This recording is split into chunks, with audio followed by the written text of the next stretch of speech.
Врел Костен од некаде околу Великден или малку пред Великден наваму се оние изјави на лидерите на верските заедници во Македонија. Има постојано некакви реакции, се бара одговорност, меѓутоа и таму е поларизирано мислењето со оглед на тоа што пак верниците многу поважно им е оно што значи свое, лично, оно што значи молитва или вера, па така бевме сведоци на некакви собирања и во време кога има рестриктивни мерки поради безбедноста на јавното здравје.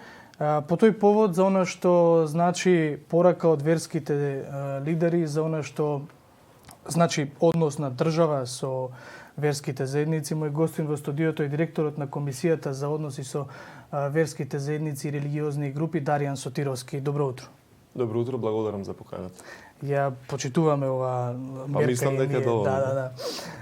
Иако намалено ни е, да ви кажам право, на гостувањето во студио од февруари, некаде почетокот на март, намалени ни се гостувањата. Претежно е телефонски. Меѓутоа, еве, како се опуштаат мерките, така и ние помалку се опуштаме. Господине Сотировски, како што најавив на почетокот, видовме и сведоци бевме на некакви изјави кои што човек ќе се праша, да, ние сме секуларна држава, верските лидери имаат право да го кажат она што го кажуваат на медиумите, кога тогаш контроверзни, меѓутоа, како да условно кажано нема кој да ги заузда. Во тој поглед, работата на комисијата, која е надлежноста, бидејќи последното нешто што го видов е на 16 март е средбата ваша со лидерите на верските заедници и премиерот, техничкиот премиер Оливер Спасовски. Од тогаш наваму како да нема многу слух и покрај тоа што има такви рестриктивни мерки. Така, благодарам за можноста да ги поразговараме овие теми кои што веројатно во јавноста се актуелни и јавноста има право поподробно да се запознае со истите. Точно е дека во редната состојба за многу граѓани значи рестрикција во она што редовно го прават и го уживаат во слобода, целосна, потполна. Така и за верниците, така и за верските заедници, но и за многу други сектори во државата. Па оние кои што гравитираат во стопанството ги кажуваат и ги доживуваат нивните проблеми како клучни, не големи. Оние кои што гравитираат тука околу верските прашања на друг начин, во други сегменти од општественото живење, сигурно дека проблемите кои што таму се чувствуваат се сметаат за најголеми и пресудни. Јавноста со право реагира и е поемотивна кога се верските прашања во топ тема на денот, така би рекол. Ние постојано ги следиме сите случувања како во нашата држава, така и надвор. Комисијата точно дека кога започнаа овие воредни мерки за заштита од натамошно ширење на вирусот, сме во постојана комуникација и со верските заедници, но од друга страна и со кризниот штаб при владата, кабинетот на председателот на владата и лично председателот на владата. Беше разговарано со сите верски лидери и многу е важно да кажеме дека ние ја креираме генералната слика како верските заедници се однесуваат во целиот овој вореден, така да го наречам, период, по можеби инцидентите и исклучоците, и тоа е нормално во услови во кои имаме безброј информации на дневно ниво, тоа што се случува низ државата. Но, за волја на вистината, имаме и одредени чекори што се доблесни да ги пофалиме од верските заедници, што може да се толкуваат како помош во тој момент кога беше најпотребно. Доколку треба да направиме еден заклучок, тоа би било дека верските заедници не во целост го сообразија своето делување со потребите од колективната здравствена заштита во државата, но сметам дека направија значајни чекори кои што треба да се поздрават. Ива за ги затвори џамиите само иницијативно, иако државата тоа не го бараше со формална одлука, 2 месеци, што е доволен период за сега да почнат со примена на индивидуалните мерки за заштита да действуваат кога, како што кажавте, се олабавува. МПЦ најголемиот верски празник го помина во затворени храмови, а за сите други инциденти и исклучоци од ова однесување кое што го поздравувам, сметам дека треба да има одговорност. Рековте дека ИВА-за своеволно ги затвори џамиите, да, бидејќи во периодот кога ИВА-за ги затвори џамиите, можеби коронавирусот беше во својот пик, можеби не во бројките во онаа крива на заразени, но во она што значеше репутација на самиот вирус. Но ИВА-за од друга страна, не само ИВА-за, и МПЦ го направи истото. Во даден период кога имаше потреба да издействува свој интерес. Рече дека доколку не им се уплатат, народно кажано, пари од властите, тие ќе ги отворат џамиите. Каква е таа тогаш религиозна, односно верска порака кога се служат, односно и двете верски заедници со свој виден ултиматум, бидејќи затворањето на џамиите и на црквите треба, како што рековте вие, да представува добро дело, односно напредок, како што вие го оценувате напредок, а всушност упати еден ултиматум, како да ја оценуваа државата дека ако не им исплатат пари, тие веднаш ќе ги отворат џамиите. Така е, тоа е за секоја осуда. И тоа не го Дали е добро. напредок? Тоа ми е Апсолутно не. Сметам дека тоа е негување на култура на притисок врз институциите, која од друга страна за жал е пропратена со нереспонзивност на институциите. Јавното обвинителство често пати ќе слушнеме дека отвара истраги, но не сме запознаени каде тие завршуваат. И на крајот на краиштата, доколку се утврди дека некој нема одговорност за прекршување на некое кривично дело, кој е во казнениот законник на државата, треба да знаеме дека тој не го прекршил. И од тамо да анализираме зошто јавноста постојано смета дека некој го прекршува, ако тоа јавното обвинителство не го смета за таков прекршок. Доколку негуваме ние култура на постојан притисок врз институциите, а негуваме паралелно и култура на неказнивост на прекршителите на законот, ние ќе се соочуваме со една слика која што во јавноста со право ќе се оценува како анархична. Ние како институција која што е во постојана комуникација и практично мост постапуваме во рамки како што постапуваат комисиите и во другите балкански држави, но и во државите од Европската унија. Нашите законски овластувања, законска поставеност е секаде иста. Но некаде луѓето се разбираат со збор и некаде државата затоа што се определила да нема репресивна политика кон верските субјекти, а да има партнерска, тоа треба да биде сватено како една многу поповолна и демократска атмосфера во која што треба со збор да се решаваат работите. Ние не може да очекуваме законски надлежности и овластувања што ќе значат декретно казнување на верските субјекти за прекршување на верските права и должности во насока на заштита на здравјето на граѓаните. Добро, казнување нема, меѓутоа ако веќе зборуваме за соработка, тогаш во овој период, еве јас го спомнав 16 март дека техничкиот премиер Спасовски заедно со ова се собра со сите лидери на верските заедници, но од 16 март до сега кој е оној однос кој што го има комисијата со владата и со верските субјекти? Постојано, односот е постојан, константен. Ние разговараме и со поглаварите на верските заедници, но и со другите представници на клирот црковен и на другите верски заедници од понизок ранг. Веројатно е недоволно јасно за вас како редакција, за вас како новинар, имајќи ги можеби ставовите во колумната на вашиот одговорен уредник, што треба да прави комисијата во овие услови, но комисијата има само задача да ги пренесе ставовите од едната страна на другата и да се заложи онака како што и во другиот демократски свет околу нас се решаваат тие работи да бидат добронамерно решени. Тоа не е прашање само мое или на редакцијата, или тоа е прашање кое што И треба вие сте да на биде. социјалните мрежи, ги следите, и треба да биде, следите реакциите. И треба да биде.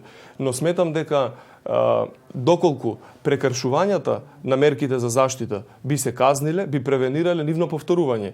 Доколку верските субјекти во државата од страна на органите на прогон и правосудните органи се третираат рамноправно како што се третираат и сите други правни лица, но и сите физички лица, ние не би зборувале за проблеми тука. Па тогаш каде е основата на овој проблем? Бидејќи еве вие велите соработуваме, ама од друга страна неодамна во Струга покрај сите мерки ете се случи таа литија. Ако веќе има некаква соработка, тогаш веројатно им се упатува порака и на верските лидери. Јас не зборувам, не се залагам за казнување на верските заедници или верските лидери. Меѓутоа треба да се има и веќе кога велите се има некаква соработка, тогаш нивните пораки во јавноста веројатно треба да бидат поинакви. Видете, јас или исто се така работи сепак на свеста на граѓаните. Така е. Видете, јас не се залагам за казнување на верските лидери или верски заедници. Туку се залагам. Да, вие бевте дециден во тоа. Јас се залагам за казнување на секој прекршител на законите. Затоа што ние кога еден човек ќе ни почине од овој вирус, нема назад.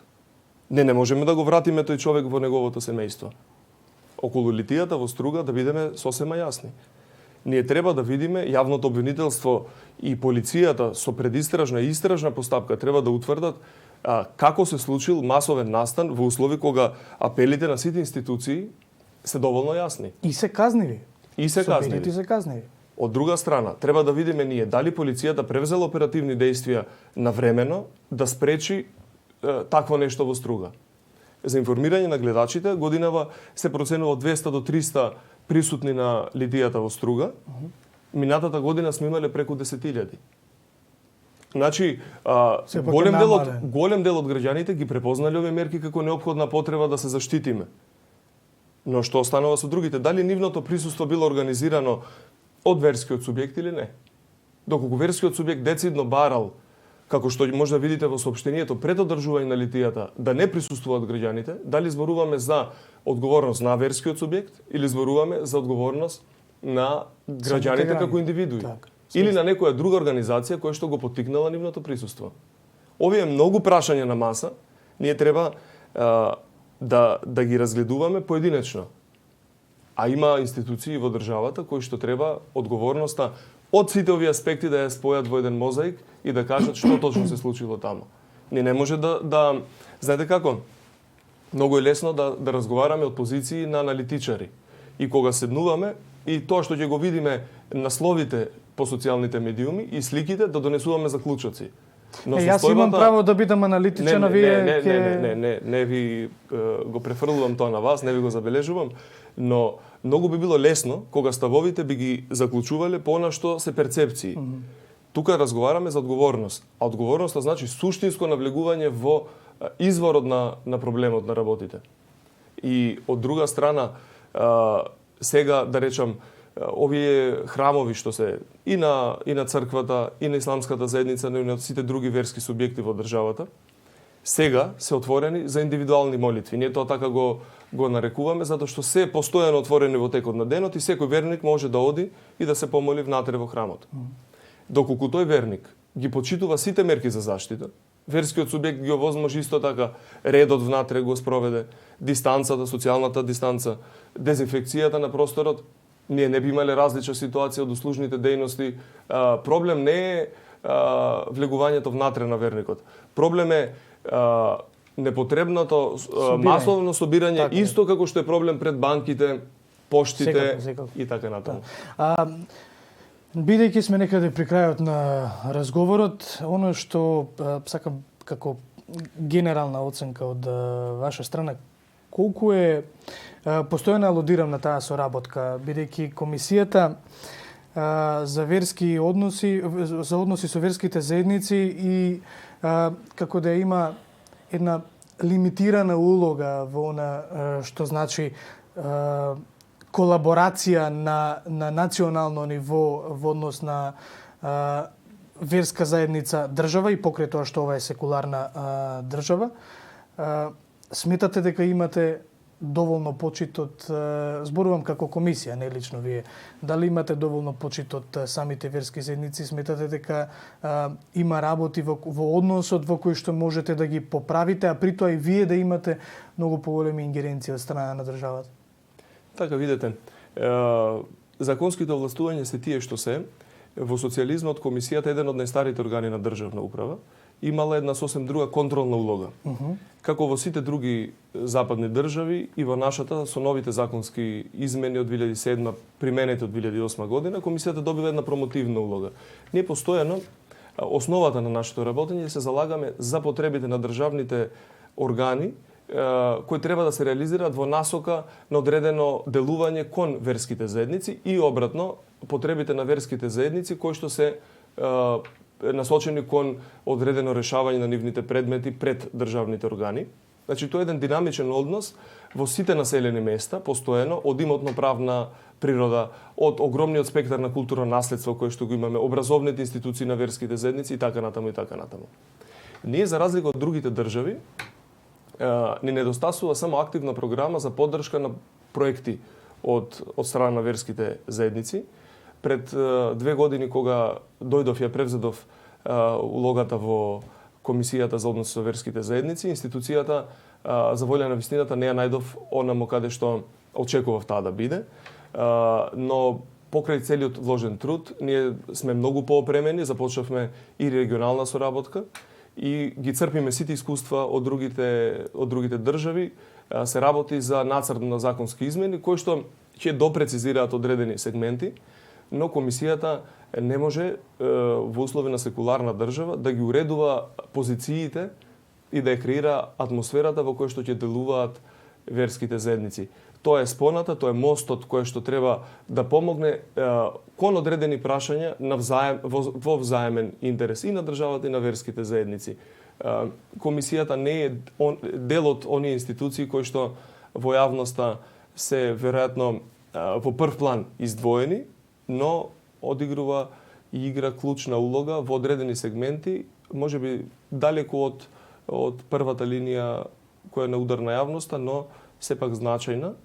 И еве изминативе 2 години имаме многу проекти, многу предмети на верските заедници завршени од доаѓањето на папата што предстоеше до целата дипломатска активност после тоа.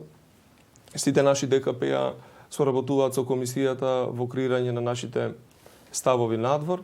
Сме во постојана соработка и со амбасадите кои што се тука, со сите други институции и се трудиме што може повеќе да изработиме. Радува тоа што се поставува прашање што точно таа институција работи. Знаете, во држава имаме многу институции и јас како граѓанин некогаш викам што е тоа што таа институција го работи. Но секоја институција има одреден поле на работа и затоа и тука и компаративно во другите држави тие се поместени во институционалната рамка. Ама кога по ултиматумот побара пари и двете најголеми верски заедници, кога државата се одлучи да ги префрли тие пари за факултетите на двете верски заедници, претпоставувам комисијата не беше консултирана или воопшто нема никаква улога во тоа. Комисијата, поточно јас имав неколку изјави во јавноста по однос на тоа. Се работи за исто така една информација која што е многу важно да биде прецизирана. Дека се работи за проекти започнати пред пандемијата? Не се работи за проекти, туку се работи за законот за финансирање на високообразовните институции на верските заедници, кои се... Значи тајмингот беше лош? Апсолутно, да. Тоа се придружни членки на УКИМ, кои што се финансираат исто како другите институти научни во државата. И прашањето дали е погоден моментот, да, затоа што инаку професорскиот кадар и другиот кадар не би имал од каде да земе плата. Мислам дека имаат генерално проблеми верските заедници. Треба да размислуваат да ги подобрат нивните односи со јавноста, да ги објаснуваат овие работи. Може би владата, кога ја носела таа толку озборувана одлука, требало да го објасни тоа за да јавноста не може да крева прашина непотребно околу чиста работа, а сите уцени кои што значат дајте пари за да ние не постапуваме или постапуваме, кажав, се сериозна индиции за злоупотреба. Даријан Сотировски, директор на Комисијата за односи со верските заедници и религиозните групи. Господине Сотировски, ви благодарам што одвоивте време во утренски брифинг. Секогаш сте, тоа знам, секогаш сте расположен за соработка со медиумите. Ќе ви се заблагодарам уште еднаш на одвоеното време.